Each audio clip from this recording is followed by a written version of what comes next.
For the last week, New Zealand immigration authorities have been on an all-out search for 39 Indian pilgrims who went missing on their way to World Youth Day in Sydney, Australia. Today, 3 of those Indians have surrendered to New Zealand immigration authorities, and I have them here with me to tell me their side of the story. How did you find out that you were a part of an immigration scam? ਜਦੋਂ ਅਸੀਂ ਇੱਥੇ ਆਏ ਸੀ ਸਾਨੂੰ ਤਾਂ ਇਹ ਕਹਿ ਕੇ ਭੇਜਿਆ ਨਾ ਵੀ ਤੁਹਾਨੂੰ ਉੱਥੇ ਵਰਕ ਪਰਮਿਟ ਮਿਲ ਜਾਏਗਾ ਕੰਮ ਕਰਨ ਲਈ ਤੁਸੀਂ ਕਰ ਸਕਦੇ ਹੋ ਪਰ ਜਦੋਂ ਅਸੀਂ ਇਸੇ ਟੀਵੀ ਚੈਨਲ ਤੇ ਦੇਖਿਆ ਸੀ ਕਿ ਇਸੇ ਤਰ੍ਹਾਂ ਮਤਲਬ ਕਿ ਇੱਥੇ ਨਿਊਜ਼ ਆਈ ਸੀ ਕਿ ਜੋ ਇੰਡੀਅਨ ਲੋਕ ਆਏ ਉਹ ਭੱਜ ਗਏ ਆ ਫਿਰ ਅਸੀਂ ਇਹਨਾਂ ਦੇ ਨਾਲ ਇਹਨਾਂ ਨੂੰ ਦੱਸਿਆ ਵੀ ਇੱਦਾਂ ਦਾ ਨਿਊਜ਼ ਆਈ ਹੈ ਤੇ ਅਸੀਂ ਤਾਂ ਸਾਨੂੰ ਤਾਂ ਕਿਤੇ ਦਾ ਪਤਾ ਨਹੀਂ ਸੀਗਾ ਕੁਝ ਵੀ ਅਸੀਂ ਕੋਈ ਗੈਰ ਕਾਨੂੰਨੀ ਦੇ ਨਾਲ ਨਹੀਂ ਆਏ ਫਿਰ ਸਾਨੂੰ ਇਹ ਇਮੀਗ੍ਰੇਸ਼ਨ ਕੋਲ ਲੈ ਕੇ ਆਏ ਸੀ ਕਿ ਅਸੀਂ ਆਪਣੇ ਬਿਆਨ ਜੋ ਵੀ ਦਿੱਤੇ ਇਮੀਗ੍ਰੇਸ਼ਨ ਨੂੰ ਦੱਸ ਦਿੱਤਾ ਸੀ ਤੁਸੀਂ ਕਿਸ ਤਰੀਕੇ ਨਾਲ ਆਏ ਇੱਥੇ What can you tell me? Where are the rest of your group? There's 36 other Indians who are still missing. The 3 of you came forward. You came to the immigration authorities.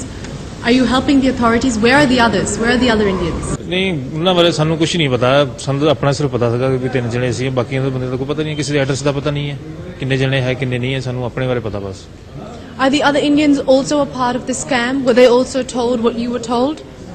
किसी ने गल नहीं की कोई भी इस तरह की no The 3 Indian pilgrims who have now surrendered to immigration authorities here in New Zealand told me that they never had any intention of attending World Youth Day in Sydney, Australia.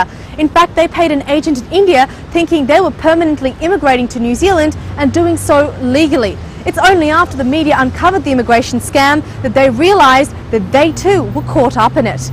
Now, how the New Zealand immigration authorities respond to the plight of these Indians will depend entirely on how many other Indians surrender in the coming days. In Auckland, New Zealand, I'm Irani for Times Now.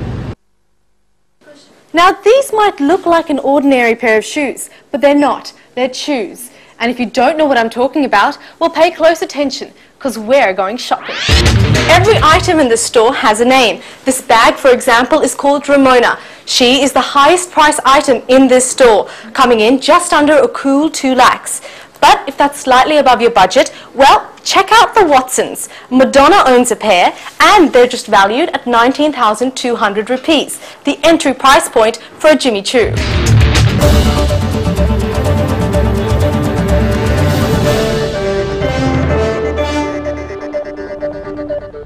Hello and welcome to the Reuters World Report. I'm Michael Tetlow in London. And good evening in Mumbai. I'm Irani. Now for all the top international headlines. Well, after a surprise turnout in the New Hampshire runoffs for the US presidency, pundits have been left scratching their heads as to what went wrong with opinion polls. Yes, many were surprised by Hillary Clinton's victory, but savvy New Hampshire residents say they knew better. Reuters' John Decker has this story.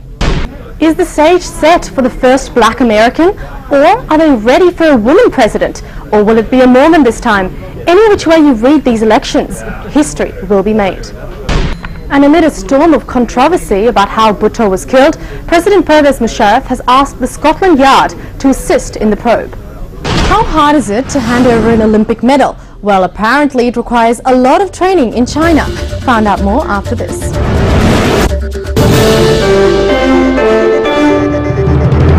Welcome back to the Reuters World Report. I'm Michael Tetlow in London and Irani joins me live from Mumbai. Asylum seekers threaten to jump off a tower in Cyprus, and NASA releases dramatic images of a nearby galaxy. All that and more in a quick World Minute. Now, you wouldn't think handing out medals to Olympic winners was a tough job, but apparently it is, and requires lots of intense training in China. That's right, Mike, and it's something you'd be quite good at because you have to be slim, have long legs, and wear a pretty constant smile. Only snag, it's a job only for women.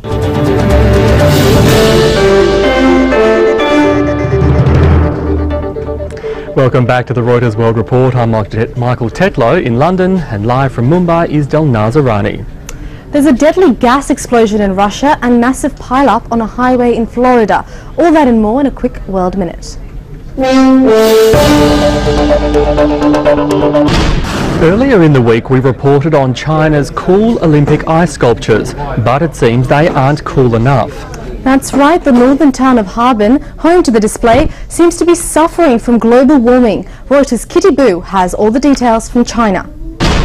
Well, Delnaz, I'm sure your purse is very powerful, but is it solar powered? If it's not, I know where you can get one. This year's Consumer Electronics Show, which has everything from solar powered handbags to the latest massage chairs. Well, the show takes place in Las Vegas, Nevada, and Reuters correspondent John Russell is the lucky man who gets to check it out. Well, that's almost all we have on the Reuters World Report tonight. I'm Michael Tetlow signing out of London, but before I do go, can I say, Delnaz, looking at your outfit on the monitor here, you're looking absolutely fantastic tonight. Thanks, Mike. Yes, before we go, here's a look at the Hollywood's Blackwell's list of the worst dressed celebs of 2007, and thankfully, none are wearing my outfit. Good night. And that's the Reuters World Report for this week. I'm Michael Tetlow in London. Good night. And I'm Irani saying goodbye from Mumbai. Beyond India, the best global coverage to give you a complete perspective. In short, the right mix of news that affects you. Every night, 11 p.m, wrapping it all up for you. You're watching News Now at 11. I'm Irani. And I'm Harika. And the top international story tonight, it's going to be on the top of US President-elect Barack Obama's list, and it started from the day he assumed power. Well, there was high drama in Somali waters as the Indian Navy undertook a daring operation to fight off a Somali pirate attack on an Indian merchant ship. And here's an exclusive report of how the INS Tabar carried out that strike. Well, Niharika, Mukesh Ambani certainly has a new reason to smile. Absolutely. The Forbes magazine has now named the Reliance Industries chairman the richest Indian in the world. And well, there's a new set of Hot Wheels in town. That's right. Italian supercar maker Lamborghini has unveiled its latest road-going hypercar, but beware, it costs a pretty penny. And the top international story today, a day after an accident on board a Russian nuclear submarine left 20 people dead, New Delhi is worried considering the sub was meant to be leased to India. And the concerns persist despite Moscow saying all is well. Another short break on the show, but coming up, Michelle and Barack Obama to meet President Bush and get a tour of their future home, the White House. Welcome back. You're watching News Now at 11. Well, less than 1 week after his historic victory, US President-elect Barack Obama heads to Washington to learn firsthand from President George Bush about the challenges that await him on January 20th when he takes over. News is coming in that the Taliban have captured a number of Humvees belonging to American troops fighting under the NATO flag. And to rub salt into the wounds of the coalition forces, the Taliban have released a video displaying their trophies. And a quick look now at some other top international stories. An assassination scare for Tony Blair as his bodyguard's gun went off by mistake, causing a major security alert at an Israeli airport. The police special protection officer was unloading his gun prior to boarding a plane to London with Mr. Blair. When he accidentally fired into the ground, no one was injured in the incident. Well, the call has finally come. US President-elect Barack Obama telephoned Prime Minister Manmohan Singh, stating that Indo-US strategic relationship is a very important partnership, and he was considering visiting the country quite early in his presidency. Time for a short break on the show, but coming up, a surprising revelation from Indian-American Louisiana Governor Bobby Jindal, who says John McCain did approach him to be his running mate. Welcome back to watching News Now at 11. Now, India today took a major leap forward in developing its second strike capability when it successfully test-fired a new surface-to-surface missile, the Shaurya. Times Now has accessed this exclusive footage of the test.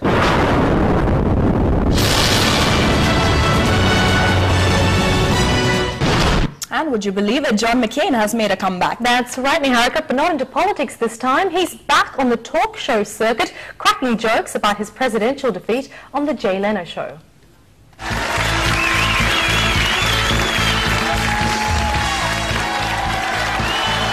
And there's just 2 days to go before India and England face off in the first ODI, and Team India will be hoping the English side performs as poorly as it did today. That's right, the visitors were out for a paltry 98 runs in their warm-up game against a local Mumbai team, which even took the winning side by surprise.